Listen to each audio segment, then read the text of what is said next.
ஏன் நான் தேவனை தொழுது கொள்ள வேண்டும், ஏன் தேவனுக்கு நான் நன்றி சொல்ல வேண்டும் என்று சொல்லுகிற போது பாருங்க, ஒரு தேவ மனுஷன் ஒரு அடிமை சந்தைக்கு போகிற போது, அடிமை சந்தையில எல்லா அடிமைகளை ஏலம் விட்டுக்கிட்டே இருந்தாங்களாம்.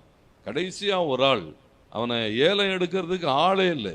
அவன் ஏலம் விடுறவனுக்கு என்னன்னு சொன்னா, ஏதாவது ஒரு சின்ன அமௌண்ட்டு, நம்ம ஊருக்கு அது ஒரு 100 ரூபாய் வந்தா கூட அவனை அனுப்பி விட்டலான்ற அளவுக்கு பார்க்கறான். ஆனாலும் அதுக்கு கூட அவனை எடுக்கிறதுக்கு ஆள் இல்லாத போது பாருங்க, அந்த தேவ மனுஷன் போய் அந்த அடிமையை விலைக்கு வாங்கி வெளியே கூட்டு வந்து சொன்னாராம், நீ விடுவிக்கப்பட்டிருக்கிறாய், போய் எங்காவது வாழ்ந்து கொண்டு சொன்னாராம். இன்றைக்கு நாம அப்படித்தான், ஒன்னும் இல்லைன்னு ஒதுக்கப்பட்ட நிலைமையில நம்மை தேடி இயேசு வந்தார். நமக்காக என்ன செய்தாராம், தம்முடைய ஜீவனை தந்து ஒரு அடிமை சந்தையிலிருந்து விலைக்கிரயமாய் நம்மை வாங்குவது போல அவர் என்ன செய்தாராம், தம்முடைய ஜீவனை தந்து. அப்போ எவ்வளவு நன்றியோடு கூட நாம் அவருக்கு வேலை செய்தாக வேண்டும்.